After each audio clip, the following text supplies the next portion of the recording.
This is a picture of a problem.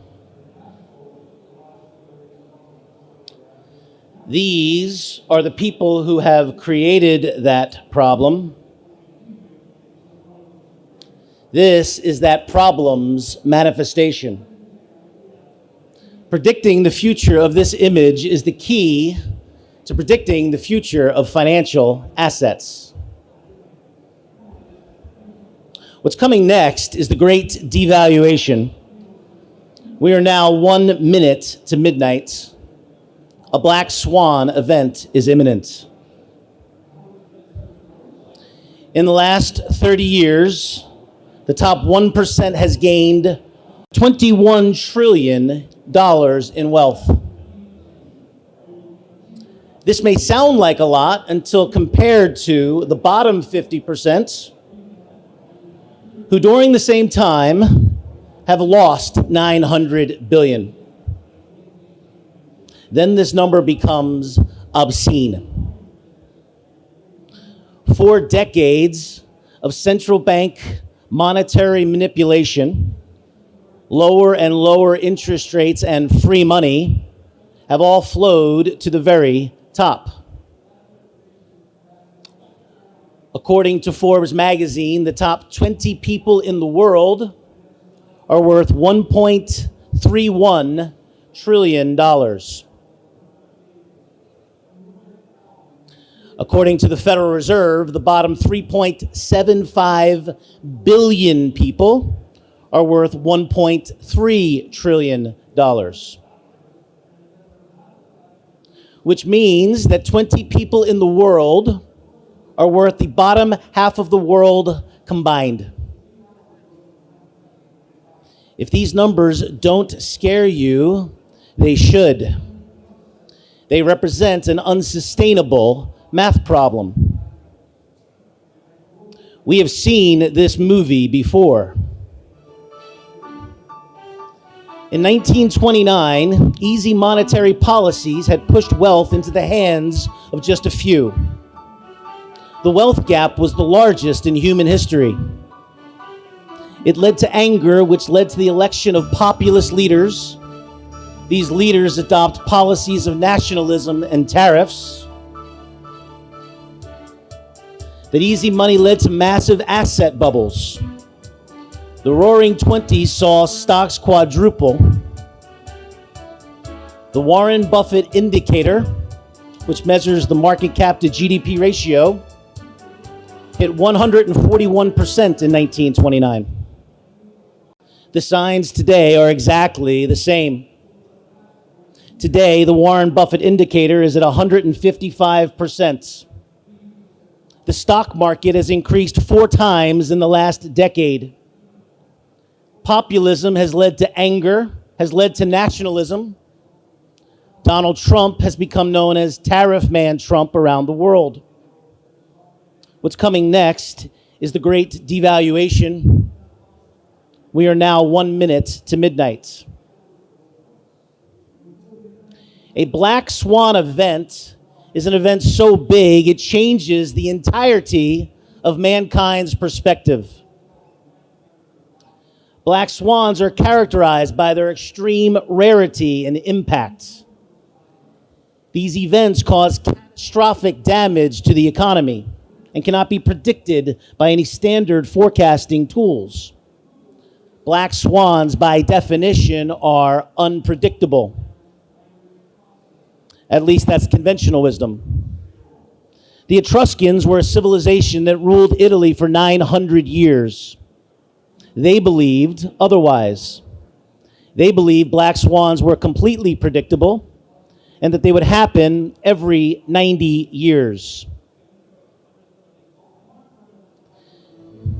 The Etruscans believed that everything in life is cyclical, that life has a beginning, a middle, and an end.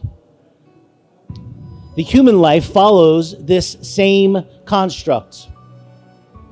We go from childhood to young adults, to mature adults, and to old age. So that rather than look at our lives as linear and on a straight line, we should view them as circular They called this cycle the saeculum, which means a long life, made up of 4 generations, roughly 22 years apart, equaling 90 years. The Etruscans understood the supercycle. The idea behind the saeculum was that mankind was bound to make the same mistakes over and over again, because there would be no first-hand witness left alive to remind him of his mistakes of the past. They marked their calendars not in 100-year increments. They marked their calendars from crisis moment to crisis moment. These events happened every 90 years. If you think the idea of the saeculum sounds crazy, simply look at American history.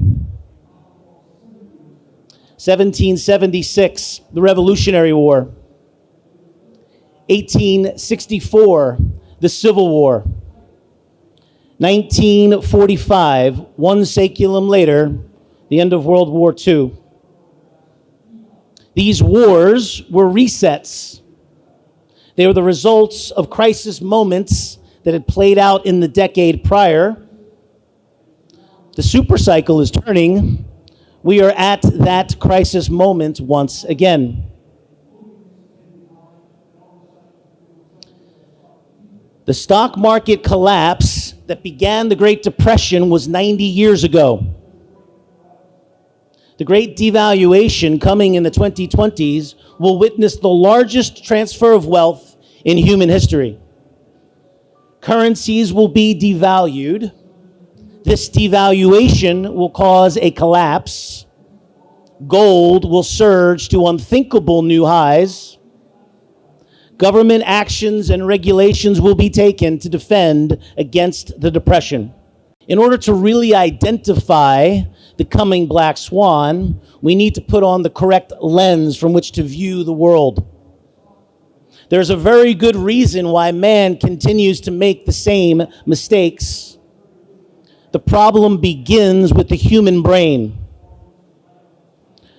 Our brains are designed to recognize concrete things, people, places, objects. Our brains do not comprehend the idea of exponential growth. We are quick to perceive the dramatic. We overlook long-term trends and consequences. To highlight the point, let's consider a deadly virus inside a glass that's growing exponentially. And that once the glass is full, the deadly virus will be completely uncontainable. If we start with one bacteria that doubles every minute, where at midnight the glass will be completely full, what time will it be when the glass is half full? The average person on the street guesses 11:30 p.m. Notice that for the first 55 minutes of the experiments, we don't see anything at all inside the glass. The deadly bacteria are too small. We don't recognize exponential growth because we can't see it. It's only at 5 minutes to midnight we notice anything. It isn't until 1 minute to midnight that we realize the glass is half full. But to our simplistic, concrete minds, half full also means half empty. Even at this late stage, we see the problem as 50% removed. We don't recognize exponential growth as it's occurring. To identify the problem, we've added a curve to the bottom of the experiment. This line is called an asymptote. An asymptote is a curve on an x or y axis that at some point shoots towards infinity. Once the curve hits the asymptote, It's too late to control. This chart also highlights the second challenge of man. We base our future expectations on our recent experience with the past. So when looking at this problem, we aren't looking at the exponential growth happening before our very eyes. We're looking at the first 95% of the experiment, expecting it to be the same. We do not recognize the doubling occurring before our very eyes. Now, I want to highlight an asymptote, a deadly virus that has now become uncontainable. This is the debt of the United States.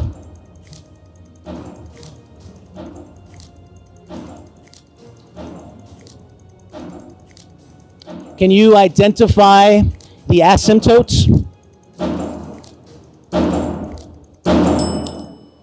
Donald Trump is on pace to double the debt of Obama, who doubled the debt of Bush, who doubled the debt of Clinton. What's alarming is that this has happened in what is widely being called the greatest economy in history. Last year, the United States ran a budget deficit of $1.2 trillion, which begs a very important question. If this is how we run our budgets in the very best of times, how big will our budget deficits become when things become less great?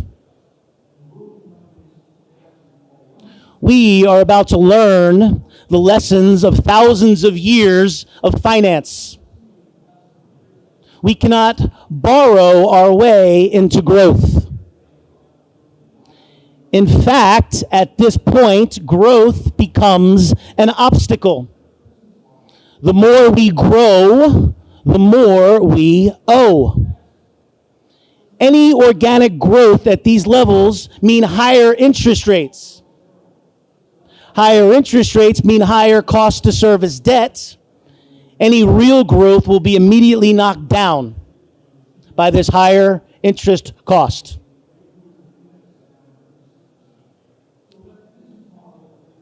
We started the presentation with this image. I told you it was the key to understanding the future of financial assets.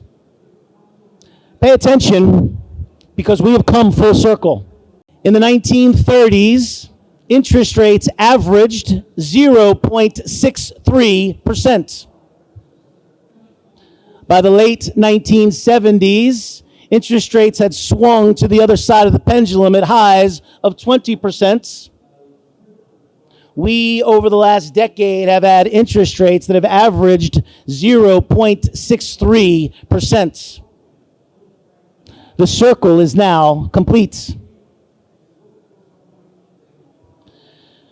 Through the process, we learn a few things. Monetary policies are really socialism for the wealthy. They drive wealth into the hands of a few.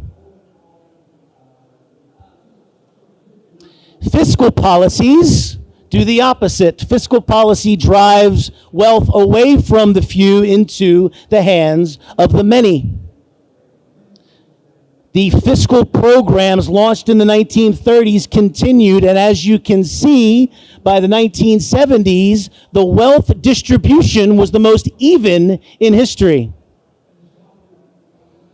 Of course, over the last 45 years, we have swung back in the opposite direction. Interest rates again are on the floor. Monetary policy has pushed the wealth back into the hands of a few. Mark Twain famously said, "History may not repeat itself, but it sure does rhyme." If you're trying to predict what comes next, allow history to be your guide. This is where we are today. This is what's coming. Central banks have created an unsustainable math problem. Does this current wealth line look familiar?